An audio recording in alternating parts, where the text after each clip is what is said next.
बाप आयुष्यभर कमवत राहतो, कण कण पोरीसाठी साठवत राहतो. लेकीचं लग्न थाटामाटात करायचं म्हणून तो त्याची संपूर्ण जिंदगी झिजवत राहतो. लेक आयुष्यभर सुखात राहावी म्हणून तो जावई चांगला शोधत राहतो. शोधता शोधता पायातली खेटर आणि लोकांची उंबरठेही झिजवत राहतो. लेकीला लग्न मंडपात पाहून बापाचंही मन भरून येतं.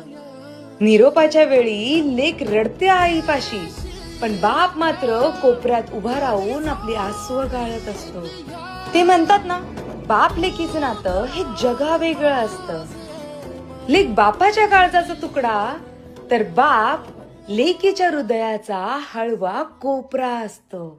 मागू कसा मी अन मागू कुणा, माझी व्यथा ही समजा